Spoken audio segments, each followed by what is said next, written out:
behind the extinction of these species. So this we will do now. If you look around, you will be able to find out how we have transformed nature into a resource obtaining directly.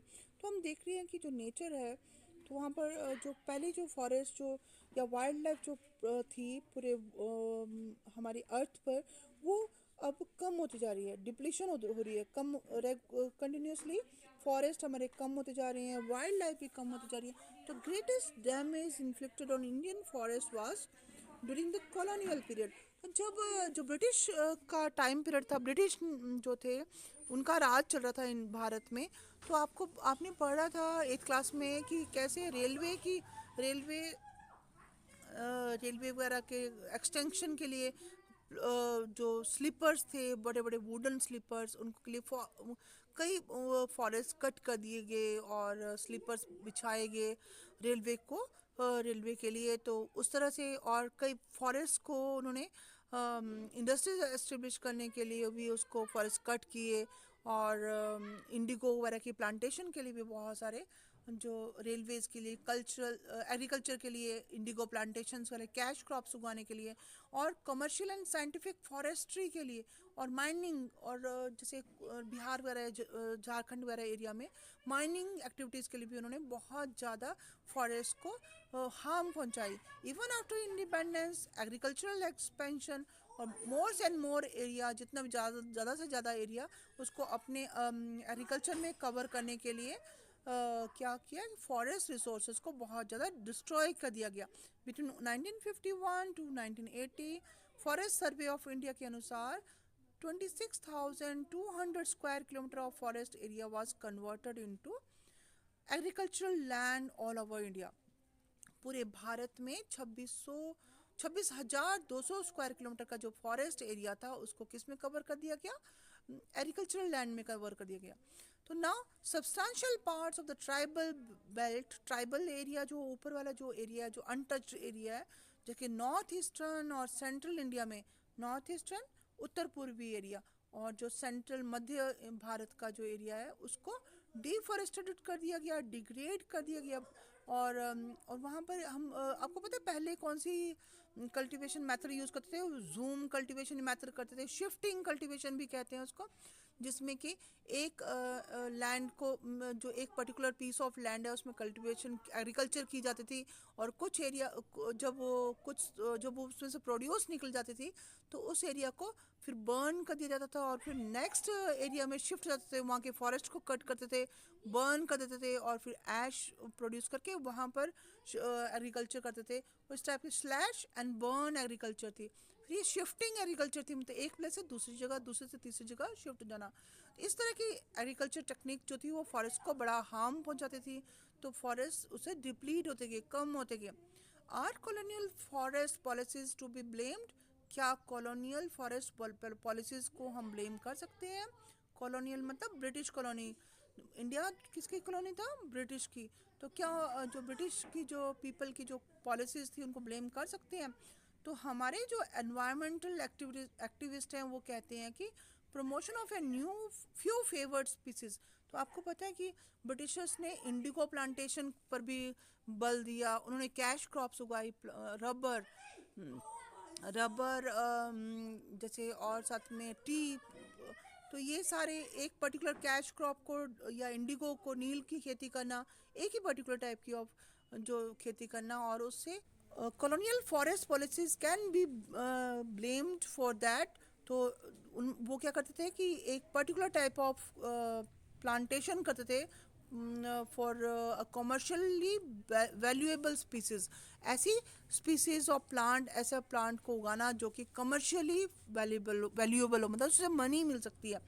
Large scale developmental project, तो यहाँ पर आप देखते हो कि चीड़ pine जो trees हैं हिमालय में, वहाँ उसको रिप्लेस करके हम हिमालयन ओक ट्रीज़ अब उगाए गए हैं, और यहाँ पर इस तरफ से रोडो ट्रीज़ को उगाना.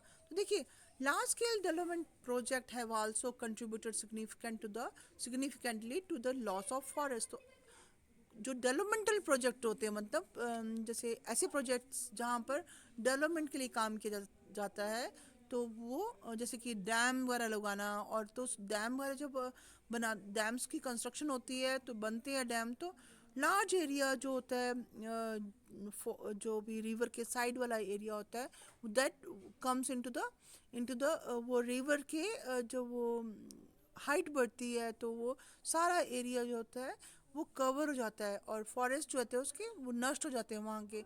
रिवर वैली प्रोजेक्ट्स जो होते हैं उनके कारण, जैसे कि नर्मदा सागर प्रोजेक्ट जो मध्य प्रदेश में, जिसके मध्य प्रदेश में जो बनाया गया, तो उसमें 4,000 हेक्टेयर ऑफ फॉरेस्ट, 4,000 हेक्टेयर जो फॉरेस्ट लैंड था वो वाटर के अंडर आ गया, मतलब वाटर, वहाँ पर वाटर हो गया सारा, और वो एरिया डिस्ट्रॉय हो गया। माइनिंग भी एक इम्पॉर्टेंट रीज़न है। माइनिंग से क्या होता है कि जो फॉरेस्ट एरिया है वो बहुत ज़्यादा बड़ा है फॉरेस्ट एरिया, उसको उस एरिया को क्लियर करके वहाँ से माइनिंग की जाती है, कोल माइनिंग या फिर दूसरे जो इम्पोर्टेंट मिनरल्स की माइनिंग की जाती है। तो उसे डिफॉरेस्टेशन भी इम्पॉर्टेंट, उसे डिफॉरेस्टेशन भी, it results in the deforestation. Buxa tiger reserve in West Bengal, in West Bengal is seriously threatened by the ongoing dolomite mining.